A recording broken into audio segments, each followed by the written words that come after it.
The bundle hit the porch boards before Beatrice Shelton even heard his boots on the steps. She spun from the window, one hand flying to the latch on the door she had barely managed to close against the October wind. And there he was, Timothy Brenner, the mountain man from the high ridge above Calden Creek, the one the whole town of Harrow's Bluff spoke about in half-sentences and lowered voices. He was standing 6 feet and 2 inches of broad-shouldered, frost-weathered man on her rotting porch, and at his feet lay every possession she had left in the world. She recognized the blue wool blanket first, then the cast iron pan, then the small cedar box that had once held her mother's letters. He had carried them down the ridge, all of them, every last thing she had abandoned in that burned-out cabin 3 miles up the mountain when she had fled with nothing but the dress on her back and the desperate private prayer that nobody, not one single soul in Harrow's Bluff, would ever know how badly she had failed. Beatrice pressed her back against the door frame and stared at him, her throat closed. She had gone to him 2 weeks ago, gone up that ridge in the dark and the cold, and knocked on the door of a man she did not know. A man who frightened the schoolchildren simply by existing, and she had said 5 words she had never said to any living person before. She had said, "I need nothing from you." She had meant it as a dismissal, a proud, trembling, foolish dismissal. She had gone up there because Emmett Voss, who owned half the town including the deed to the cabin that had burned because of him, she was now nearly certain, had told her that Timothy Brenner owed him a debt, and that Brenner could settle it by making Beatrice disappear from Harrow's Bluff before the first snow. She had gone up there to tell Brenner that she was nobody's errand, nobody's problem, and nobody's prize. She had stood in the cold on that ridge and told a stranger she needed nothing from him. And he had looked at her for a long, unreadable moment, this man with the dark beard and the careful gray eyes, and he had said nothing at all. Now here he stood, 2 weeks later on her borrowed porch in the borrowed house at the edge of town, with her entire life stacked in a bundle at his feet, and Beatrice Shelton felt something crack open in her chest that she did not have a name for yet. "You went back up there," she said. It was not a question. "I did," Timothy Brenner said. "Why?"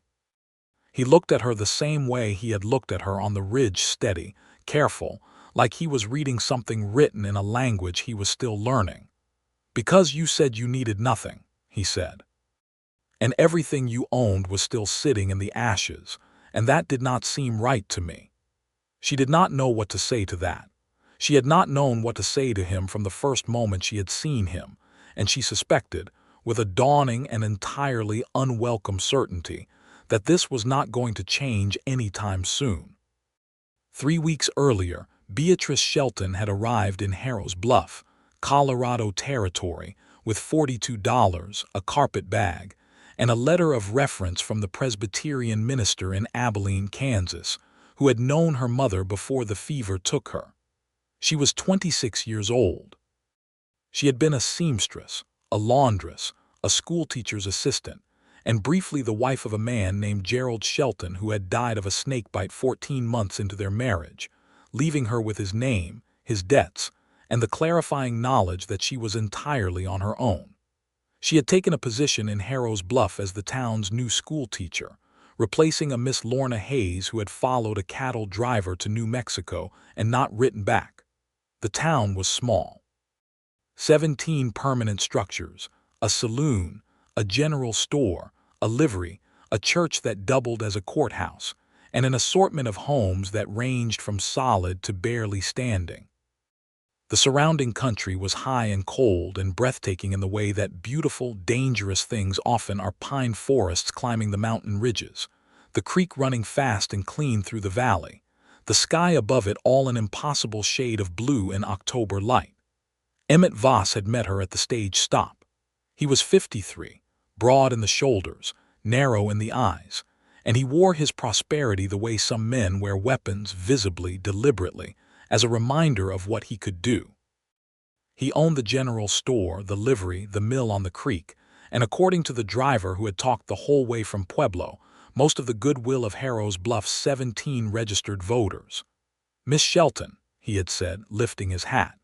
"We've been expecting you." She had smiled and thanked him and immediately disliked him in the clean, precise way she distrusted anything that moved too smoothly. Her instincts, as it turned out, were not wrong. The cabin Voss had arranged for her was 2 rooms and a stove pipe, and a view of the mountain that made her catch her breath every morning. It was small but solid, and she had spent her first weekend there unpacking the carpet bag and arranging her mother's letters in the cedar box and thinking, carefully and with great deliberation, that this was going to be all right, that she was going to make this work, that Harrow's Bluff was going to be the place where the relentless, grinding difficulty of her life finally softened into something she could carry with dignity. She met the children on Monday morning.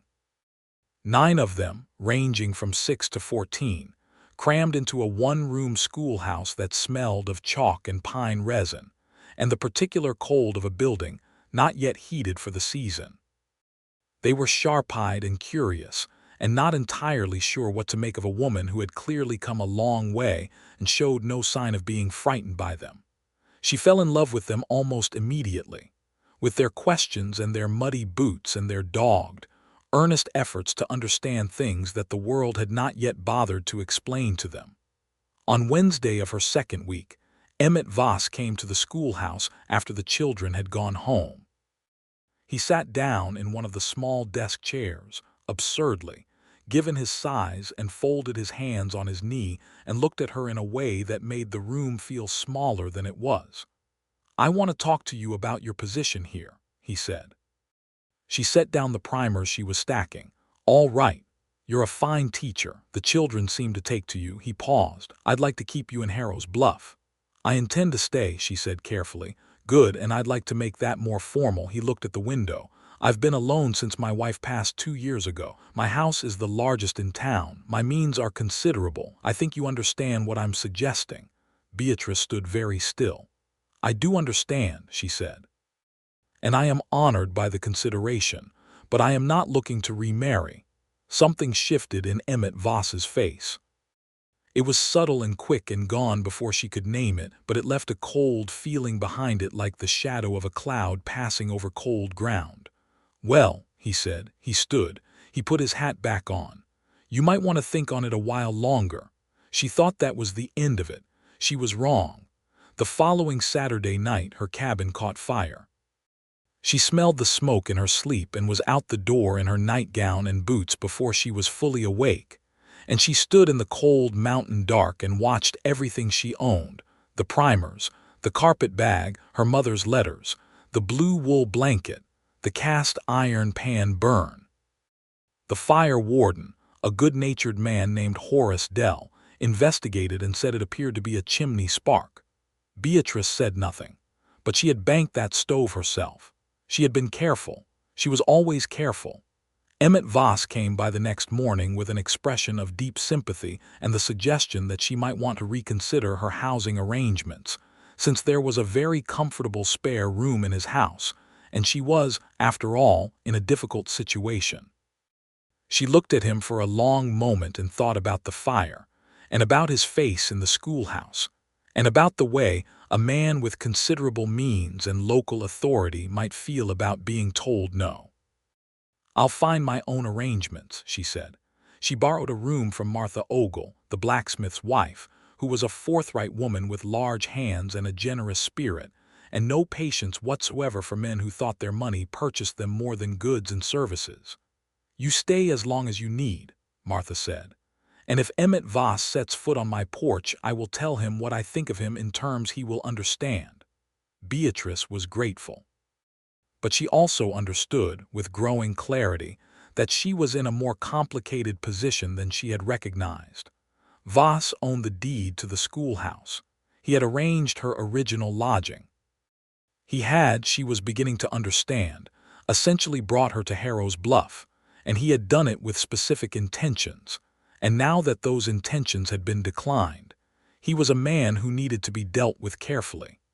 It was old Tom Greeley at the general store, Voss's own clerk, which told her something about Voss's ability to inspire loyalty, who had told her, quietly and without meeting her eyes, about Timothy Brenner.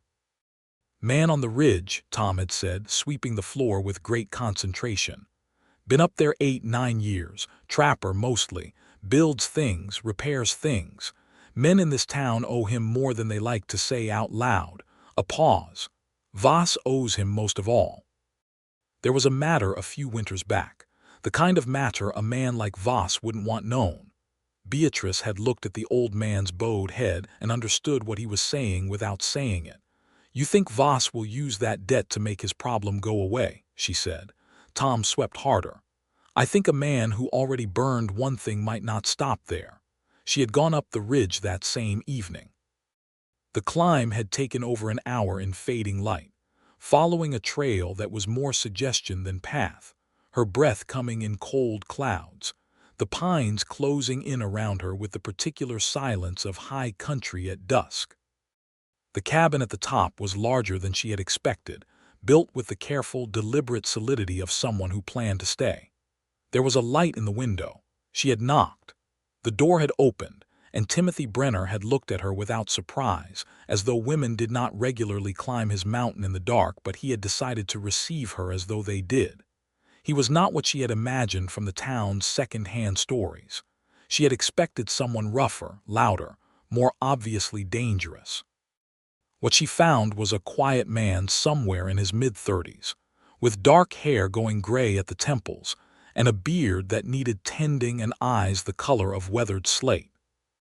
He was wearing a work shirt and canvas trousers and no boots, which somehow made him seem more human than the mountain man legend she had been building in her head on the way up. "You're the school teacher," he said. "Beatrice Shelton," she said. "I know who you are." He stepped back from the door. "Come in before you freeze." She had stepped inside. The cabin was warm and orderly in a way that surprised her, not the chaotic bachelor's den of her imagination, but a place where things had been thought about and arranged with care. Books on a shelf, a good iron stove, a workbench along one wall covered in tools and half-finished pieces of woodwork. The smell of pine shavings and coffee and wood smoke. He poured her a cup of coffee without asking and set it in front of her at the table and sat down across from her and waited. She had told him everything, not because she had intended to, but because he was looking at her with those quiet, careful eyes, and she was cold and frightened, and had been holding the whole terrible situation alone for days, and the words came out before she could organize them into something more dignified. When she finished, he was quiet for a moment. "I know what Voss wants from me," he said. "He sent a man up here 3 days ago." She felt her stomach drop. "What did you tell him?" "I told him to go back down the mountain." She stared at him. "That's all. That's all." He wrapped his hands around his own coffee cup. "I don't do Emmett Voss's work for him. That debt he thinks I owe him is not the kind that can be paid by harming a woman." She had felt in that moment a complicated tangle of emotions she couldn't fully separate: relief and gratitude, and the particular, sharp-edged pride of a woman who had been managing her own survival for a long time and did not entirely know what to do when someone simply said they were not going to make things worse for her. "I don't need anything from you," she had said. She had meant it to sound decisive. She suspected it had sounded like what it was, which was a woman who was afraid of needing things from people and had made a policy of it. "I can see that," he said, without any irony she could detect. She had gone back down the mountain in the dark, and she had not seen him again for 2 weeks. And then he had appeared on Martha Ogle's porch with everything she had owned, salvaged from the ashes of her burned cabin and carried down the mountain on his back. "How did you know what was mine?" she asked now, standing in the doorway with the October wind pulling at her hair. "Half of that cabin burned. The other half was still standing, but everything was mixed together in the—" "I went through the ashes carefully," he said. "The cedar box survived. The pan was under a fallen beam. The blanket was mostly all right on one end." He glanced down at the bundle. "The books were a loss, I'm sorry." She felt something sting behind her eyes that she absolutely refused to let become tears. "The books were the town's," she said. "I'll have to account for those." "I know." He reached into his coat pocket and produced a small, worn leather purse that he set on top of the bundle. That should cover whatever the replacement cost is. Beatrice looked at the purse and then at him, and the thing that had cracked open in her chest went a little wider. "I told you I needed nothing from you." "You did," he said, "and I respected that. This isn't about what you need. This is about what I could carry." She did not know what to say to that. She had not known what to say to him from the first moment, and she was beginning to understand that this was because he said things that were entirely true and did not dress them up to be anything else, and she had spent enough time around people who dressed things up that the plainness of him was almost disorienting. "Come inside," she said, because Martha was not home and the wind was cold, and it seemed absurd to leave him standing on the porch with his errand done. He came inside. He sat in the chair she pointed him to and accepted a second cup of coffee. She was using Martha's, and she sat across from him at the kitchen table, and they looked at each other in the quiet of the small house. "Voss is not going to stop," she said. "No," he agreed. "He won't. And you won't help him." "No, which means he's going to find another way to pressure me to leave." She turned the coffee cup in her hands. "Or pressure you." Timothy was quiet for a moment. "Let me worry about that side of it." "Why?" She looked at him directly, the way she had learned to look at people when she needed to know if they were lying. "You don't know me. I climbed your mountain in the dark and told you I didn't need you and climbed back down. What possible reason do you have to involve yourself in this?" He considered the question with the same unhurried attention he seemed to apply to everything. "Because Voss has been doing what he pleases in this valley for a long time," he said slowly. "Because Tom Greeley is 63 years old and shouldn't have to whisper information to strangers in a store he's afraid of. Because 9 children in a schoolhouse deserve a teacher who's allowed to stay. And because you climbed a mountain in the dark by yourself to deal with a problem that most people would have run from, and I find that I don't want to watch someone like that get run out of a place she's trying to make work." Beatrice was very quiet. "Those are a lot of reasons," she said finally. "I have more," he said, and there was something in the way he said it that made her look at him sharply, but his expression was entirely composed, and she decided to let that thread alone for now. Over the next week, Beatrice taught her classes, and Timothy Brenner came down from the ridge every day. He did not announce these visits or make them into occasions. He appeared in the way practical things appear as needed, at the right time. He repaired the fence at the schoolhouse that had been leaning since September. He brought firewood to Martha Ogles, 3 armloads at a time, and when Martha looked at him with those sharp appraising eyes and said, "I know who you are, Mr. Brenner, and I want you to know I am watching you very carefully," he said, "Yes, ma'am, that seems right," in a tone of such genuine respect that Martha thought approximately 6 degrees and told Beatrice later that he seemed sound. Beatrice watched him and tried to understand him. This was her habit with people. She was a teacher, and teachers are professional understanders of puzzles that present themselves as persons. But Timothy Brenner was proving harder to read than most. He was not what the town said he was. The rumors had made him into something between a hermit and a threat, a man who had chosen the mountain over human company because something was wrong with him, something dark and hidden and best not examined. But what she was seeing was different. She was seeing a man who had chosen the mountain because he was good at the mountain, and who was not, it turned out, indifferent to people at all. He was precise about them. He noticed things. He listened in a way that made you feel, uncomfortably, that you were being understood more thoroughly than you had intended to allow. He never pushed past the edges she set. This was a thing she noticed acutely, because she was a woman who had learned to set edges carefully and had spent a great deal of her life watching men decide those edges were optional. Timothy Brenner seemed to regard her boundaries the way a good carpenter regards a straight line, as the thing that determined the quality of everything built adjacent to it. On the Thursday of that week, Emmett Voss walked into her classroom at the end of the school day. The children had just gone. She was erasing the blackboard. He closed the door behind him, and the sound of the latch catching made her hand still on the eraser. "I hear Brenner's been spending time in town," Voss said. "He has every right to come to town," she said, and turned to face him. She had learned early in life that you did not let men like Emmett Voss catch you with your back turned. I wonder what he's told you about me. Not very much, she said, which was true. Timothy had told her the broad facts of his history with Voss and nothing more. Voss studied her. Up close, in the flat afternoon light, he looked older than he had at the stage stop, and harder in a way that was not about age. There was a tiredness in him that came from years of getting what he wanted and discovering it did not satisfy. She recognized it. She had seen it in Gerald's family, men who acquired and remained fundamentally empty. "I'm a patient man," Voss said. "But my patience has limits, Miss Shelton. You are here because I arranged for you to be here. I'd like you to remember that." "I remember it," she said. "And I'd like you to remember that I came here as a teacher, and I intend to remain one, and there is nothing about that arrangement that includes anything beyond the professional." He looked at her for a long moment. Then he looked at the door, then back at her. "That mountain man cannot protect you from everything," he said quietly. "He is one man.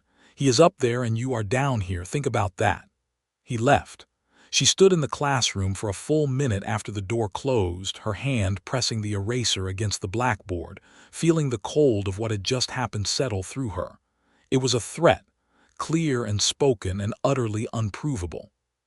She walked directly to Tom Greeley's store, found Tom alone, and said, "I need to know everything about what Emmett Voss did 3 winters ago, the thing that put Brenner in his debt." Tom looked at his broom. "Miss Shelton, he just threatened me in the schoolhouse," she said. "So whatever consideration you've been giving his privacy, I need you to set it aside." Tom was quiet for a long moment. Then he put the broom against the wall and sat down on a barrel and told her. 3 winters back, there had been a family, the Harker family, who had a homestead 5 miles up the valley. Daniel Harker had borrowed money from Voss to get through a bad year, as half the families in the valley had at one time or another, because Voss was the only man in 40 miles with enough to lend. Daniel Harker had paid it back, but Voss had kept the note and altered the terms after the fact, the way men of his kind sometimes did when they thought no one was watching closely enough. He had foreclosed on the Harker place in February, dead of winter, and put Daniel and his wife and 3 children out into the cold. Timothy Brenner had found them on the trail, half frozen, making for the town. He had taken them into his cabin for 3 weeks, the family of 5 in a space built for 1, and kept them alive through the worst of the winter. Then, when the weather broke, he had gone to Emmett Voss with the altered note and laid it on Voss's desk, and said he knew what Voss had done, and intended to make sure the county land office knew it too, unless the Harker family was given a fair settlement for what had been taken. Voss had given the settlement, and had hated Timothy Brenner with the contained, patient fury of a man who does not forget being cornered. "So there is no real debt," Beatrice said. "No real debt," Tom agreed. "Voss just decided there was, the way he decides most things." She climbed the ridge that evening. The light was going by the time she reached the top, the sky behind the mountain turning the color of a bruise, and Timothy was on the porch splitting wood when she came up the path. He set the axe down when he saw her and waited. "Voss threatened me today," she said, "and I found out about the Harkers." He looked at her for a moment, then he said, "Come inside." She told him about the classroom, about Voss's words, about the particular chill of being told that a man who lived on a mountain could not protect her from everything. Timothy listened with his hands flat on the table and his eyes on her face, and when she finished, he was quiet in that way. He had not the quiet of someone assembling an excuse, but the quiet of someone making sure they have understood completely before they speak. "He's right about one thing," Timothy said. "I cannot be in town every moment. I know." She looked at the window. The mountains were going dark outside it. "I am not asking you to be." "What are you asking?" She turned back to him. "I don't entirely know. I think I am asking for advice. I think I am asking what you believe Voss is capable of." He was quiet for another moment. "I believe he is capable of making your professional life very difficult without technically breaking any law. He owns the building you teach in. He can find reasons to question your fitness for the position. He can make things uncomfortable for families who might otherwise support you. He looked at her steadily. He can also do things that are harder to prove, like fires. She held his gaze. Do you believe he set that fire? Yes, he said simply. She had believed it too, but hearing someone else say it plainly made it more real. Can we prove it? Not the fire.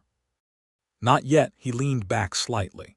But the note, the altered note is a different matter. I kept a copy. I have had it these 3 years. I kept it because I suspected it would be needed eventually. She stared at him. You have documented evidence of fraud. I do. Then why hasn't he been brought to account for it? Because I have been on the mountain, he said, and there was something in his voice she couldn't quite name, not regret exactly, but something adjacent to it. Because I thought it was settled.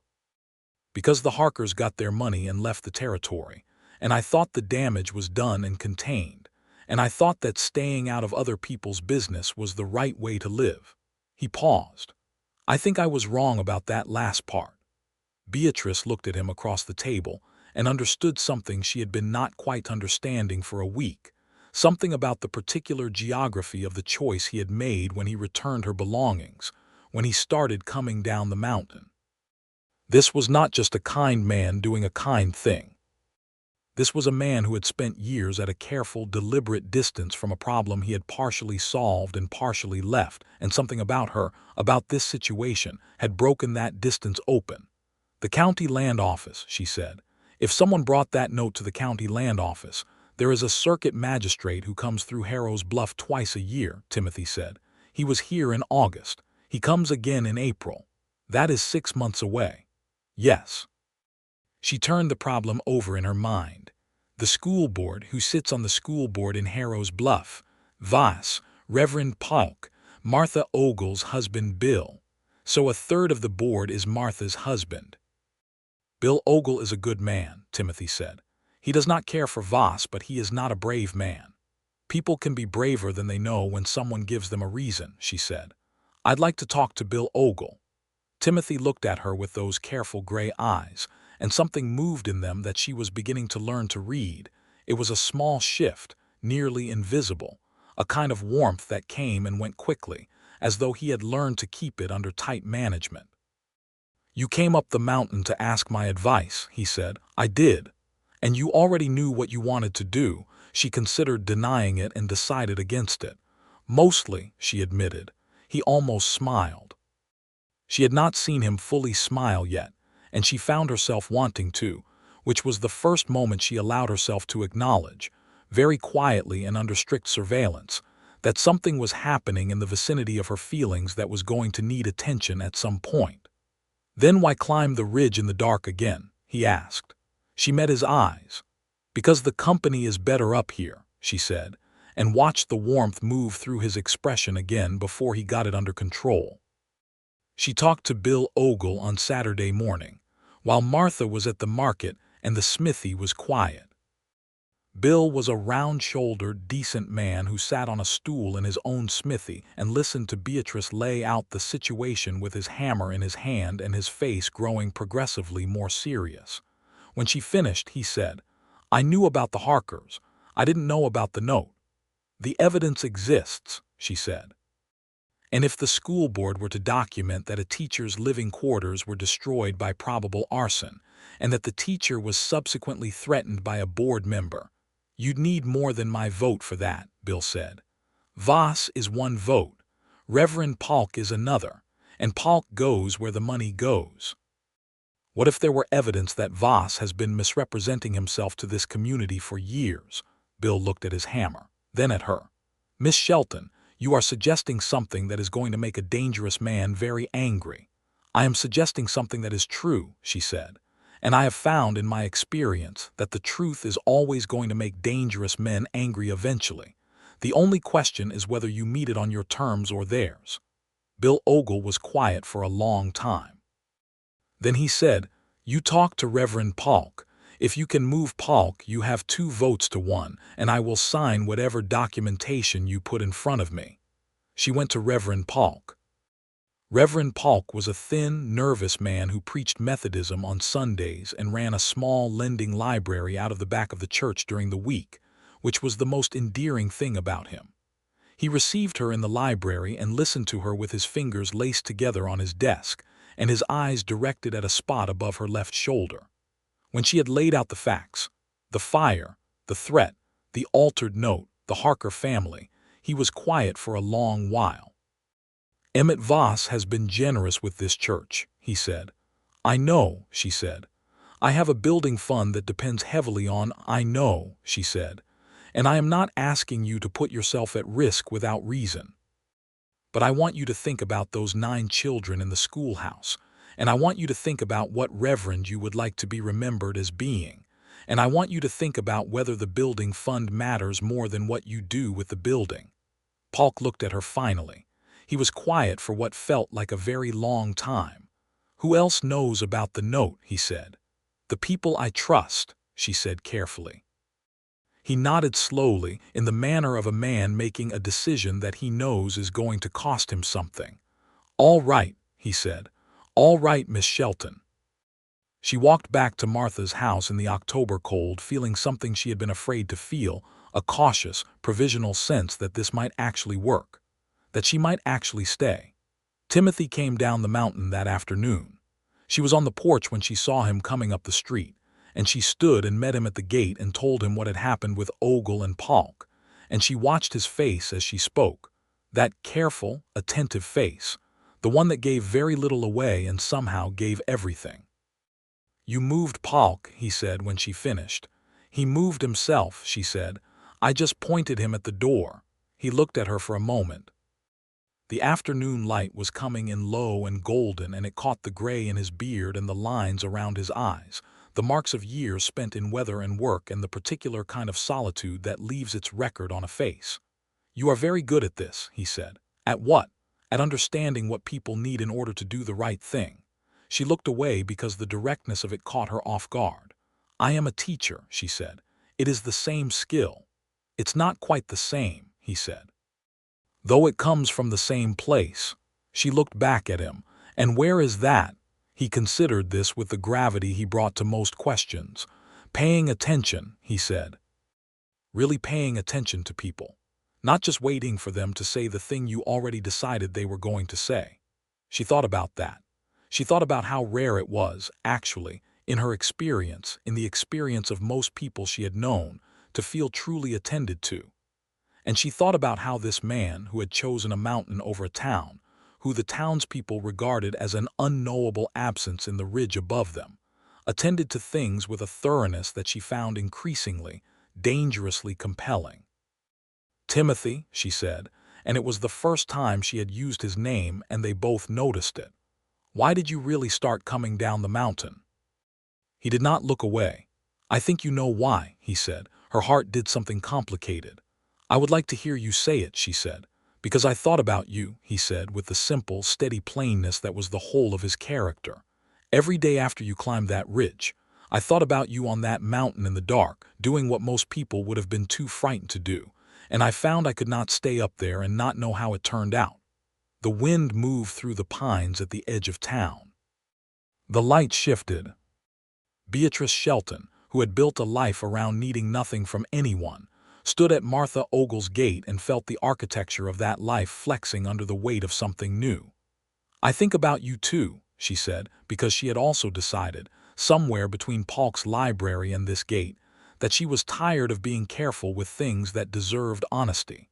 He looked at her, and the warmth in his expression came without the quick management this time. It stayed. It changed his face in a way that made her realize she had been seeing the controlled version of Timothy Brenner this whole time, and the uncontrolled version was considerably more. She searched for the word and settled on devastating. "I don't know how to do this slowly," she said. "I have tried slow. I tried slow with Gerald and slow with trying to be safe and slow with building things carefully, and then things burned anyway. So I would rather just say, I would like to know you better. I would like you to keep coming down the mountain." "I intend to," he said. "Good," she said, and then she smiled at him, a real smile, and his eyes went through several calculations very quickly, and he looked at her the way men look at things they have decided are important and are terrified of losing, and she thought, there it is. There is the reason I climbed that mountain. The weeks that followed were the best weeks Beatrice had spent in longer than she could accurately say. She taught in the mornings. She worked with Bill Ogle in the afternoons on the formal documentation of the fire and the threat, creating a written record that could be submitted to the circuit magistrate in April. Reverend Polk, having made his decision, proved to be more useful than she had expected. He had a memory like a church record, precise and dated, and he remembered conversations and transactions that turned out to be relevant to Voss's pattern of behavior in the valley. Timothy came to town most days. He was building something, she learned. He had a winter project, a commission from a family outside town who wanted a set of furniture, and he was doing some of the work in the livery while the weather held, which gave him a reason to be in Harrow's Bluff that did not require explanation. She stopped by the livery in the afternoons sometimes. They talked. They talked about the furniture he was building, and about the books he had read on the mountain, and about the territory he had passed through before he settled above Calden Creek, and about her childhood in Abilene and her years of solitary managing after Gerald died. He was, she discovered, extremely well read for a man who lived alone on a mountain. He had a taste for history and a deep, somewhat aching interest in natural philosophy, the how and why of things, the mechanics underneath the visible world. He asked questions that took her days to fully answer. He listened to her answers with the whole of his attention. She was, she discovered, better at being listened to than she had known. She had spent years making herself small around people who did not pay attention, and with Timothy she found that she had things to say that she had not known were waiting. They walked together in the evenings when the weather allowed it, down the main street of Harrow's Bluff, which was not a very long walk, and then out along the creek where the willows were going gold and the water ran fast and cold over the stones. He did not hold her hand. He walked beside her in a way that was neither too close nor too distant, a calibration so precise it made her smile to herself, because he was calibrating deliberately. She knew holding himself to a pace she had not set yet, waiting for her to set it. On the fourth of these walks, when the evening was cold enough to see breath, and the mountains were going purple against a darkening sky, she reached over and took his hand. He looked down at their joined hands and then at her, and his face did the thing she was beginning to love, the warmth coming without management, the whole of him suddenly visible and undefended.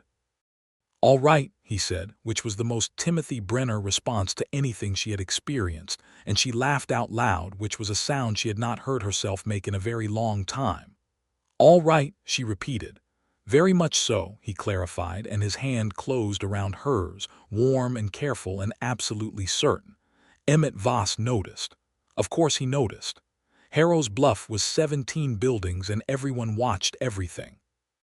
By the end of the week, people had seen Beatrice Shelton walking with Timothy Brenner in the evenings, had seen her stopping at the livery, had seen him carrying wood to Martha Ogle's and repairing things around the schoolhouse with the quiet efficiency of a man who intended to be useful in a particular neighborhood for a long time. Voss came to the schoolhouse again. She was expecting it. She had prepared for it. She was not alone when he arrived. Bill Ogle was there, ostensibly discussing a repair to the schoolhouse roof, and this time Voss looked at Bill and at Beatrice and understood that something had changed in the structure of things.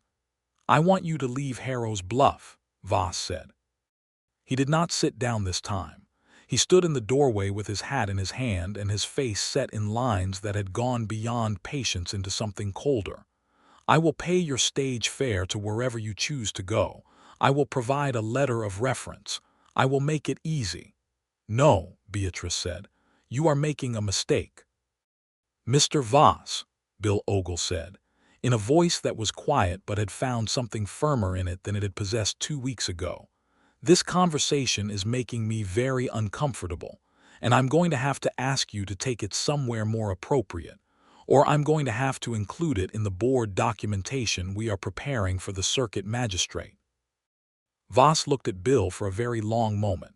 Something moved through his face, the recognition of a changed landscape, the recalculation of a man who had assumed he knew all the variables. He put his hat back on and left. That evening Beatrice told Timothy what had happened, and he listened to the whole account with his hand over hers on the table in Martha's kitchen and his face thoughtful. "He's going to do something," Timothy said. "He's going to decide this has gone far enough and do something larger." "I know," she said, "but I have the board documentation. I have Polk's signed statement, I have Bill, and I have the copy of the altered note." He looked at her. "Where is the copy?" "With the circuit magistrate's deputy in Pueblo," she said. "I sent it with the stage driver 2 days ago, along with Polk's statement and the board documentation. I sent copies. Voss can do what he likes with this building and with me personally, but the evidence is already out of his reach." Timothy was very still for a moment. Then a slow, full smile broke across his face. She had waited weeks to see it, and it was worth the wait. It transformed his whole face, made him look younger and more open and completely certain all at once. "You sent it already," he said. "I had learned from the fire," she said. "Things burn. Things in your possession burn. Things in Pueblo do not burn." "Beatrice Shelton," he said, in a tone she would remember for the rest of her life, a tone that was admiration and delight and something deeper that she did not yet let herself name but that she could feel in every part of her, warm and expansive and real. She looked at him.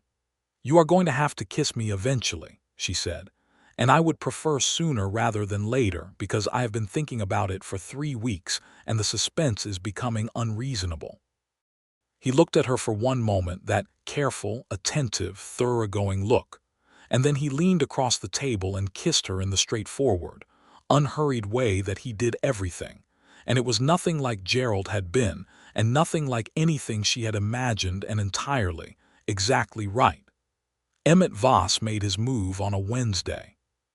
He went to the county seat at Carlisle with a lawyer and a set of documents claiming that the schoolteacher position in Harrow's Bluff had been improperly filled, that Beatrice Shelton's credentials were insufficient, that there had been procedural irregularities in her appointment, that the school board had not followed proper territorial education standards.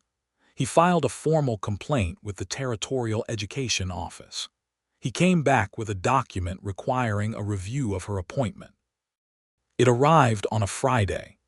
Beatrice read it in the schoolhouse after the children had gone and felt the familiar cold of a man who would rather destroy a thing than be refused by it. Timothy was in the livery when she brought him the document. He read it carefully twice and then set it down on the workbench.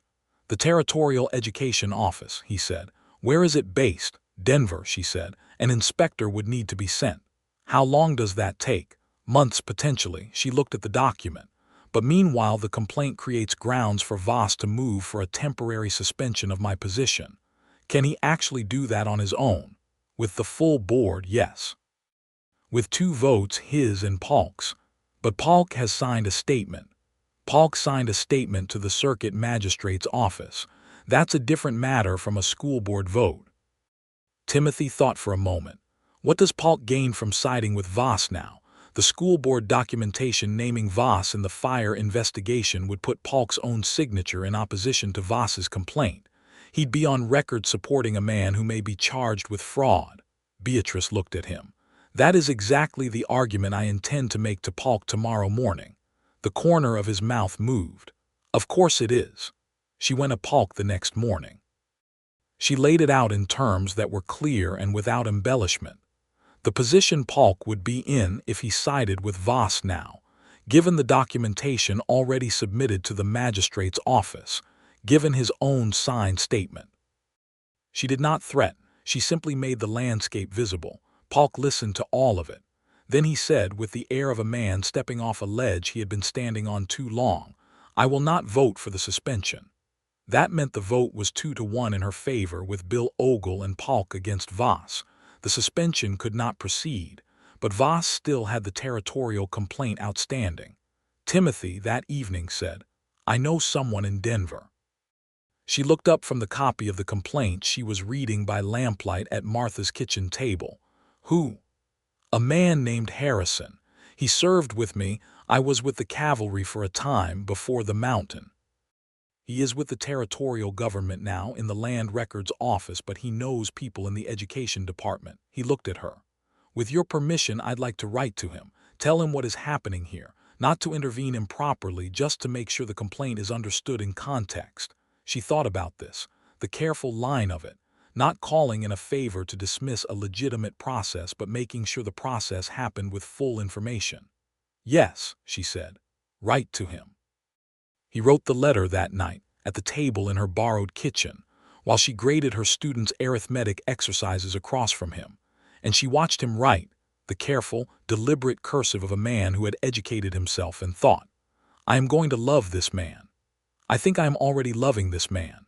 I think I have been in the process of loving him since a night on a mountain when I told him I needed nothing from him, and he looked at me like he saw the whole story underneath that sentence. She did not say this yet. She was still holding it carefully, turning it over, getting used to the shape of it. November came in cold and heavy, with early snow on the high ridges and the creek running faster as the snowmelt came down from above. The mountain above Calden Creek disappeared into low cloud for days at a time, and Timothy came down from the ridge and stayed in town. He took a room at the boarding house run by a widow named Florence Dale, who was pleased to have the income and who told everyone who would listen that Timothy Brenner was quiet, prompt with his rent, and very respectful of the household rules, which endeared him to the town considerably more than his distant mountain legend had. He was still building the furniture commission. He worked in the livery in the mornings and came to the schoolhouse after the children left in the afternoons. He sat in on her lessons sometimes, at the back of the room, with his long frame folded into a small desk chair. The children noticed him first with wariness, and then with fascination, and then with the complete, pragmatic acceptance of children who have decided someone is safe. A boy named Thomas Finney, who was 9 and the most mathematically gifted of her students, started staying late after lessons to ask Timothy questions about building. How you measured the angle of a joint, how you determined the load a piece of wood could carry. Timothy answered these questions with the same grave attention he gave to all questions, and Beatrice watched this from the front of the room and felt her chest do the complicated, dangerous thing it did whenever Timothy Brenner was excellent in ways she had not anticipated. A letter came from Harrison in Denver in the 3rd week of November. Timothy brought it to her. He had not opened it. It was addressed to him, but he brought it to her unopened, set it on the table in front of her, and sat down across from her and waited while she read it, which told her something important about how he thought about them. Harrison had spoken with a colleague in the Territorial Education Office. The complaint filed by Voss had been logged and assigned to an inspector, as required, but Harrison's colleague had noted that the filing itself appeared to include several factual inaccuracies, specifically regarding Beatrice's listed credentials and the date of her appointment, and that these inaccuracies had been flagged for verification before any inspector was dispatched. The inaccuracies, Harrison wrote, were significant enough to potentially constitute a bad faith filing, which carried its own consequences under territorial law. Beatrice set the letter down. He lied in the complaint, she said. He overstated the irregularities and got the dates wrong. Or someone did it carelessly, Timothy said. Voss is not careless, she said. He was in too much of a hurry. He pushed too fast and left errors. Timothy nodded. What do you want to do with this? She thought for a moment. I want to write back to Harrison. I want to provide the correct documentation, my credentials, my appointment letter, everything, clearly and completely. And I want to ask him whether the magistrate's office in Pueblo has been in communication with the education office about the fraud investigation. They should be informed of each other. They should be, she said, but I want to make sure. She wrote to Harrison that same evening. She sent the letter with documentation of her credentials and appointment, everything organized and clear and unimpeachable, and asked about the communication between offices. December arrived. The snow came down to the valley, and the children arrived at school in wool coats and scarves and stomped the cold off their boots at the door, and Beatrice found that she was, despite everything, genuinely happy. She was happy in her work. She was happy in the small, established rhythms of life in Harrow's Bluff. The morning fires, the evening walks, the borrowed kitchen where she and Timothy had taken to eating dinner most evenings while Martha and Bill Ogle, who had apparently collectively decided that romance should be encouraged, discovered reasons to be elsewhere. She was happy with him. This was the most significant and unfamiliar happiness, the one she held most carefully. She was happy with the way he talked to her, and the way he listened, and the way he kissed her with the complete, considered attention he brought to all important things. She was happy with the surprise of him, which had not diminished. She kept finding new rooms in him, unexpected chambers of care and thought, and the occasional devastating humor that emerged when he felt entirely at ease.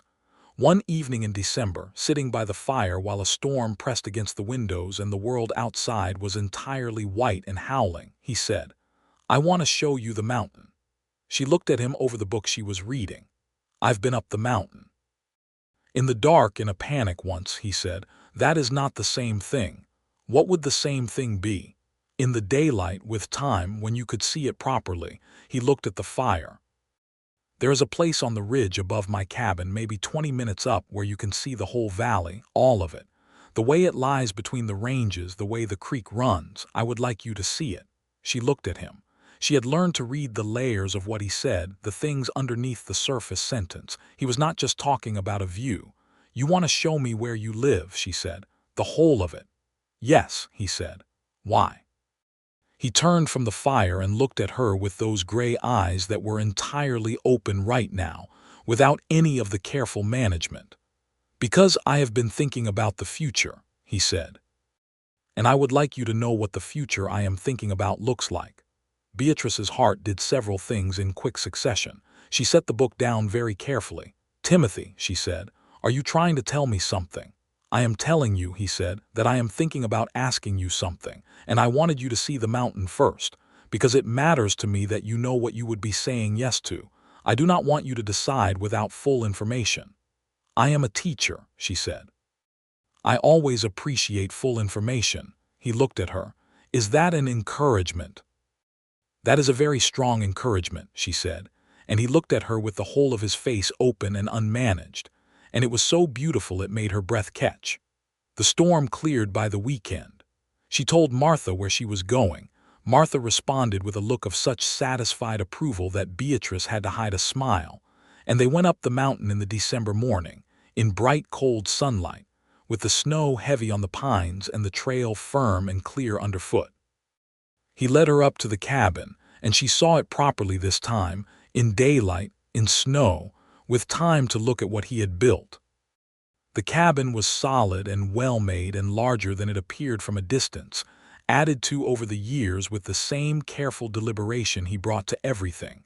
There was a second room, a proper kitchen, a porch along the south face that caught the winter sun and looked down the whole of the valley. She stood on that porch and looked. The valley lay below her like something laid out by a careful hand, the creek running silver between the white banks, the town's 17 buildings small and real, and hers in a way she had not entirely acknowledged until this moment, the dark line of pines on the far ridge, the sky above everything enormous and irreversible and blue. "Timothy," she said. "Yes," he said. He was standing beside her. "It's beautiful." "Yes," he said. She turned and looked at him. He was looking at her, not the valley. "You're not looking at the view," she said. "I have seen the view," he said. "I have not seen you seeing it." She looked at him for a long, full moment. The cold was sharp and clean, and the sunlight was everywhere, and she felt, with the thoroughness of something that has been arriving for a long time, that she loved this man. She loved him with a kind of clarity that was different from anything she had loved before, not desperate, not tentative, not the love of someone afraid of being alone, but the love of someone who had seen a person completely and found that what she saw was exactly, precisely what she wanted. "Ask me," she said. He turned from the view entirely and faced her. He reached into his coat pocket and produced a ring, a simple one, gold, with a small turquoise stone that was the color of the Colorado sky. "I made it," he said. "Silversmithing is something I learned the second winter up here. The stone came from a man I traded with. He was heading west, a Ute trader, and I traded him 3 weeks of supply for a bag of stones. I've had this one for 2 years." He looked at the ring. "I had no plan for it. It was just too good to let go." She felt her eyes fill and absolutely did not care.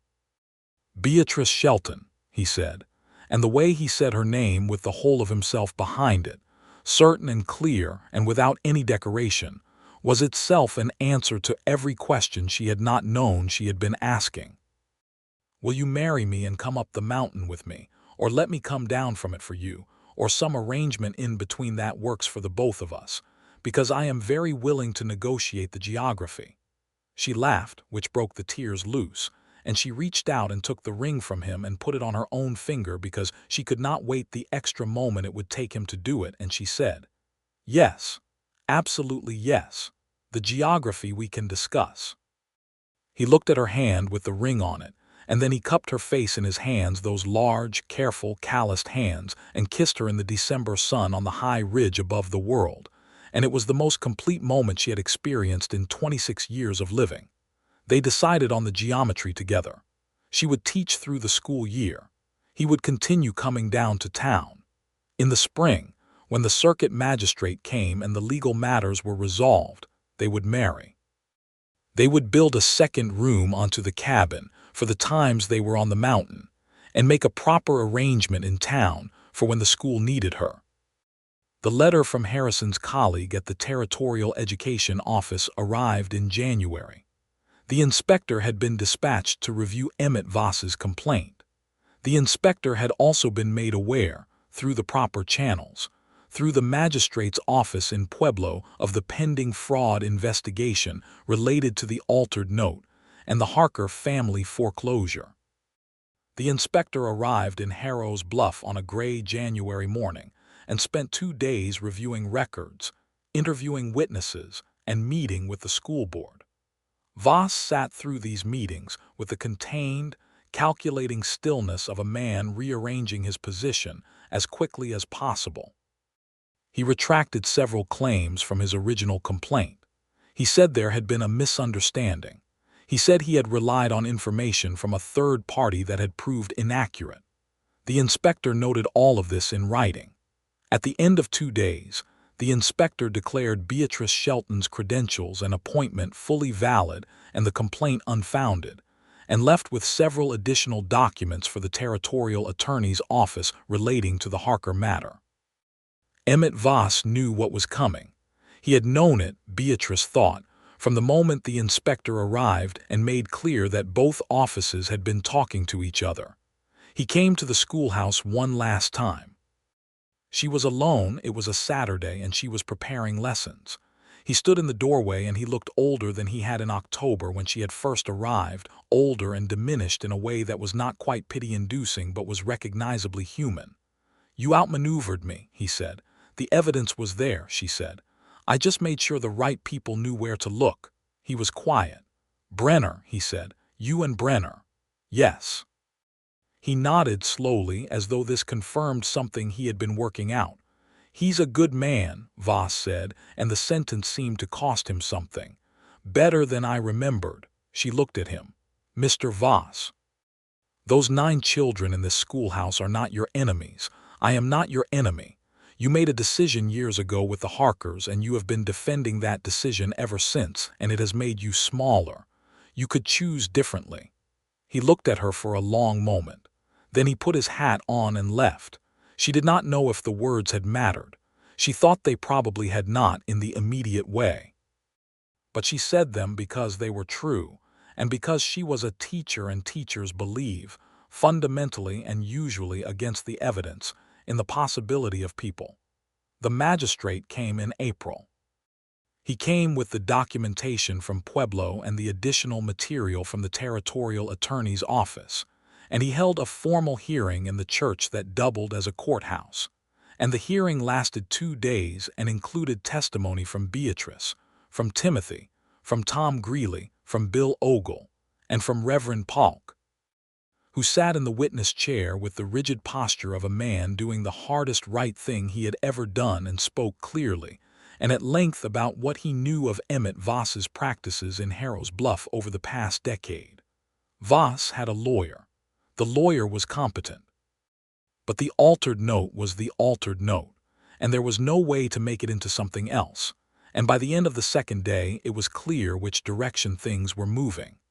The magistrate issued a judgment requiring Voss to pay full restitution to the Harker family, wherever they now resided, which would need to be determined, and a substantial fine to the territorial authority. He also issued a formal censure regarding the conduct of the fire investigation, though the fire itself could not be conclusively attributed to Voss in the absence of direct evidence. It was not everything. Beatrice had not expected everything, but it was enough. The altered note was a matter of public record now. The fraud was documented. Emmett Voss was still in Harrow's Bluff, still owned his store and his mill, but he was diminished in the way that exposure diminishes men who depend on everyone else's ignorance for their authority. Tom Greeley, she noticed, stood straighter in the store the following week. She and Timothy married on the second Saturday in May. The ceremony was in the church, performed by Reverend Polk, who had been approached somewhat cautiously about this, and had accepted with what seemed like genuine gladness. He was a man who performed better when he was standing on the right side of things, and he had apparently decided to remain there. Martha Ogle stood with Beatrice. Bill Ogle stood with Timothy. The 9 children of the schoolhouse occupied the first 2 pews and were, Beatrice had firmly specified, absolutely allowed to be there. The dress was green wool. Martha had helped her make it, on the understanding that Beatrice was a competent seamstress herself, which Martha respected. It had taken 3 evenings and involved a great deal of opinionated discussion about the neckline. The result was something that Beatrice, looking in the mirror the morning of her wedding, found both beautiful and entirely practical, which seemed right. Timothy wore his good suit, which he had apparently had made in Denver 3 years ago on the occasion of some now vague optimism, and had kept carefully in tissue in the cabin ever since. It fit him perfectly. When she came down the aisle and saw him standing at the front of the church with the morning light coming through the windows, and saw his face when he saw her, that open, unmanaged, devastatingly certain face, she thought, "There is the man I am going to spend my life with," and then she thought, "Good, because he is wonderful." The ceremony was simple and true. They said the words with complete attention. When the Reverend said they were wed, Timothy kissed her with the room full of people watching and did not hurry. Thomas Finney, the 9-year-old mathematician, cheered, which broke the formality entirely. And then everyone was laughing, and the room was full of something warm and real. They spent the first 2 weeks in the cabin on the mountain, where the spring had come up slowly, and the world around them was greening, and the mornings were cold, and the afternoons were brilliant with light.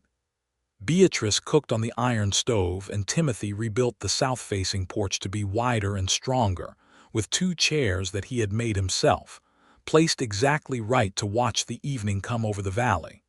They talked for hours.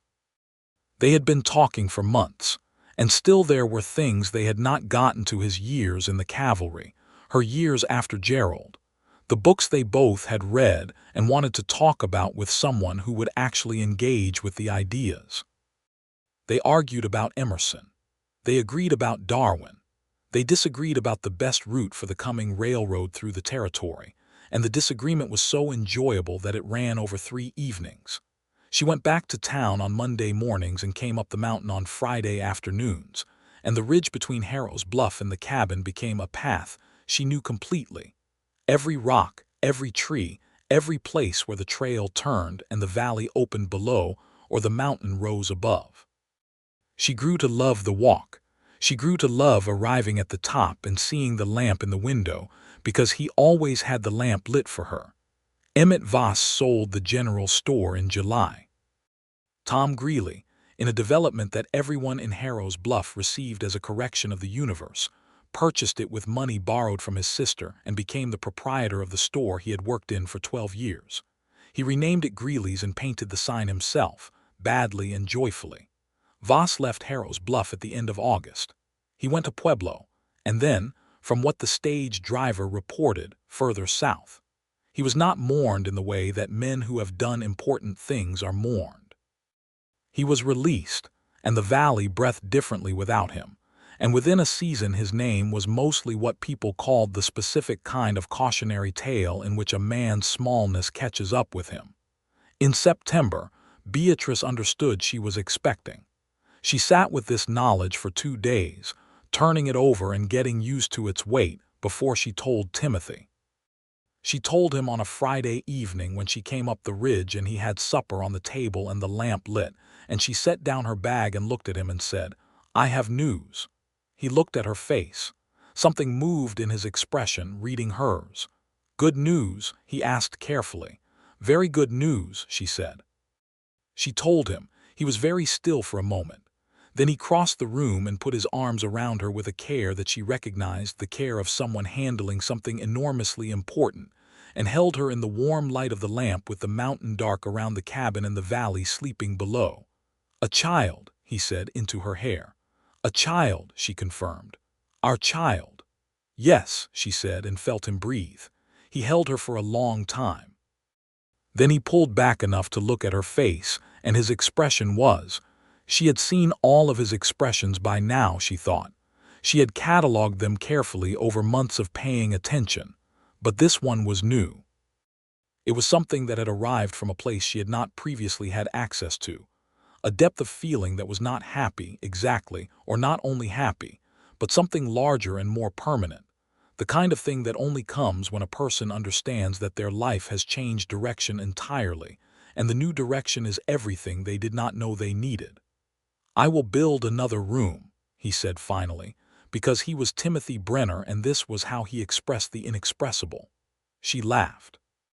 "You are always building rooms."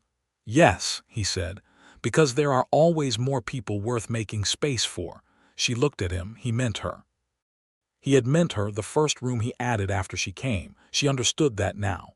"I love you," she said, because she had been saying it for months and it kept being true and she saw no reason to be economical about it. "I love you," he said. "Beatrice, I have since the mountain, since the dark. Since I told you I needed nothing from you," she said. "Since exactly that moment," he said, "because I could see what was underneath it." What was underneath it? He held her face in his hands, those careful hands. Someone who had been carrying everything alone for so long that she had forgotten what it felt like to put something down, he said. "And I thought I wanted to be the person she could put something down with." She felt the truth of that land somewhere fundamental, somewhere she had been carrying the weight she had not put down. She felt it shift. She felt herself, finally and completely, set it down. The baby came in the spring, as the snow was leaving the high ridge and the valley below was turning green. It was a boy, a solidly built, loud, apparently very opinionated baby boy whom they named Daniel, for the Harker family whose trouble had first put Timothy on the side of the valley that mattered. Young Daniel Brenner arrived in the world with a set of opinions about his immediate circumstances that he expressed at considerable volume, and then, when those circumstances were adequately addressed, he looked at the world with eyes the color of weathered slate, and Beatrice held him in the cabin on the mountain and felt the whole of her rebuilt life gathered around her. The mountain, the valley, the man beside her with his arm around her and his hand covering both of theirs. The lamp burning warm against the spring cold. Martha Ogle came up the mountain a week after the birth, huffing mightily on the trail and arriving at the cabin with a basket of food and an expression of absolute proprietary satisfaction. She inspected the baby, declared him excellent, inspected the cabin, declared it sufficient, inspected Timothy with the look she had been giving him for months, and declared him sound. "You were right about him," she told Beatrice, over coffee at the kitchen table while Timothy was on the porch. "I was not right about anything," Beatrice said. I was extremely resistant and he was extremely patient. That is what being right looks like sometimes, Martha said. You recognized the right thing when you saw it, even when you were arguing with yourself about it. Thomas Finney came up the mountain in June, with his father's permission and a written list of questions about joinery that he had been saving, and spent a Saturday learning from Timothy how to cut a proper mortise joint.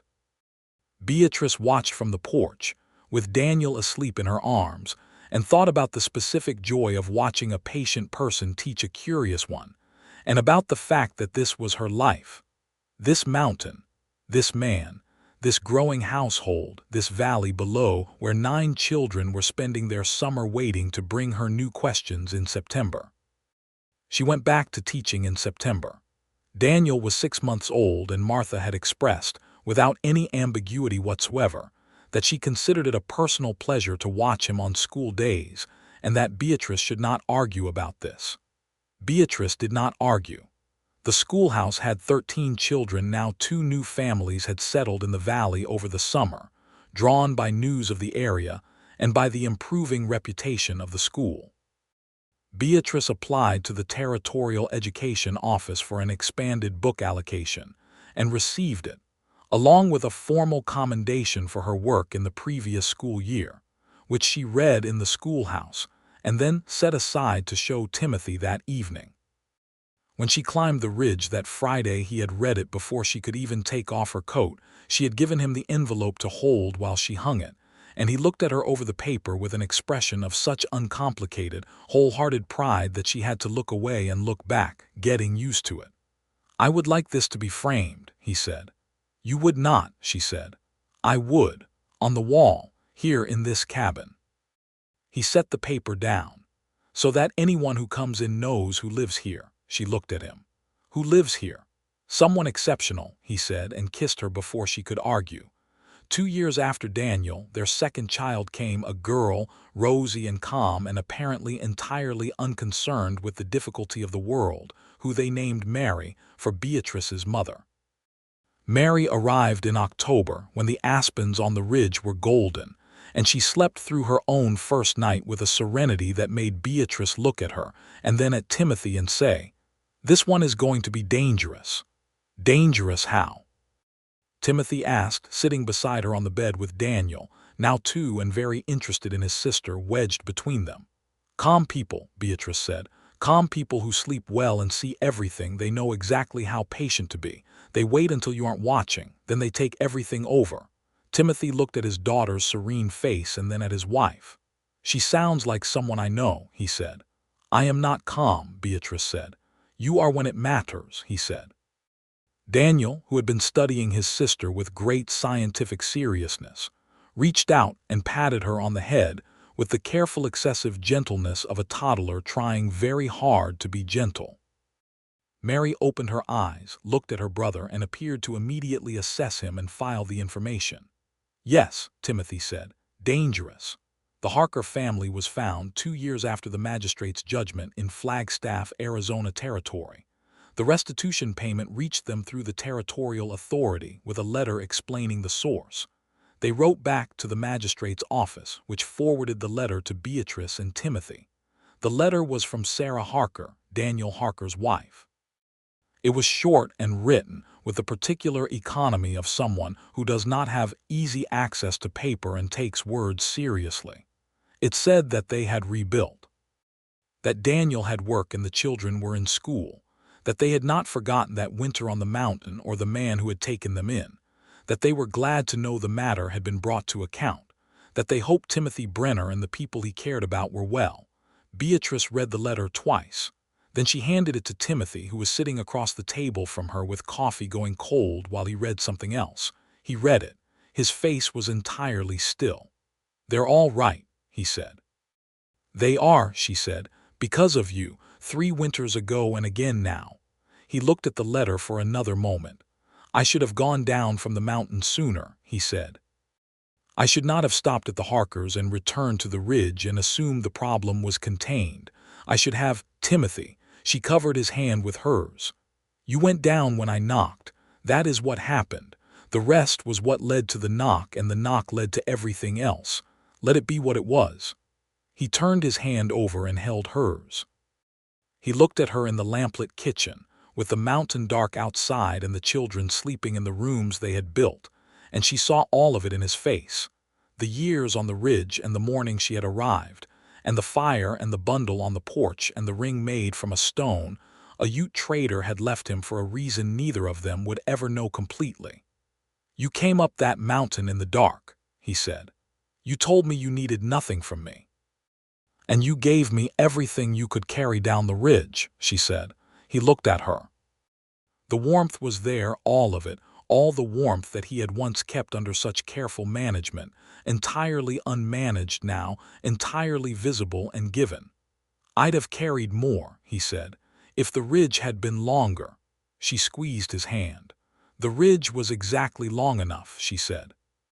Outside, the mountain stood in the dark and the cold, and the clear, enormous sky, holding the valley the way it always had, steady and permanent and indifferent to the particular small and enormous dramas of the people living in its shadow. But inside the cabin, in the warmth, in the lamplight, Beatrice Shelton Brenner and Timothy Brenner sat with their hands together at a table covered in letters and books and the daily evidence of a life well and fully made, and the mountains could be whatever they were out there in the dark. In here, everything had been found.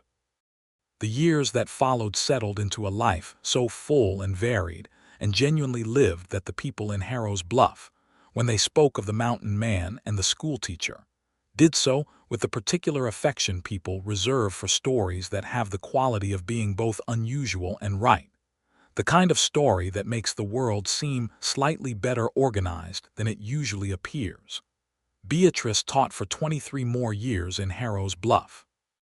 The school grew, and eventually a second teacher was hired to take the older students, and Beatrice focused on the young ones, the 6 and 7 and 8-year-olds who arrived not knowing yet what they were capable of and left, year after year, knowing considerably more. Thomas Finney became a carpenter. He was very good at it. He credited Timothy Brenner for the mortise joint and Beatrice Shelton Brenner for the belief that precision was worth the time it took. Timothy built things and fixed things and came down the mountain when needed and went up it when he needed the silence and the height, and Beatrice went up with him as often as she could, because the view from the porch they had widened and strengthened never stopped being what it was, the whole valley laid out below, the creek running silver, the world composed and real and entirely theirs to see. Daniel, at 8, decided he wanted to be a doctor. Timothy found him books. Beatrice found him arguments. He remained decided. Mary, at 6, decided she wanted to know everything, in the systematic and unhurried way of someone who understands that there is enough time for everything if you do not panic. She was, as her mother had predicted, quietly and entirely organizing the world around her. A third child came when Daniel was 9, and Mary was 7, a boy they named James, who arrived in February in a snowstorm with such timing that Timothy delivered him himself, with Beatrice directing the process from the position of principal involvement. James came into the world in the lamplight of the mountain cabin while the storm raged outside and was, by all accounts, entirely unimpressed by the drama and simply ready to get on with things. 3, Timothy said, sitting beside her with the baby and the storm howling and the lamp burning warm and gold. 3, she agreed. "You said the geography we could discuss," he said. "I said the geography," she said. "I made no statements about other things." He looked at her. The smile broke across his face, that full, certain, open smile that she had waited weeks to first see, and had now seen 10,000 times and still, every time, felt the same clear pull of it in the center of her chest.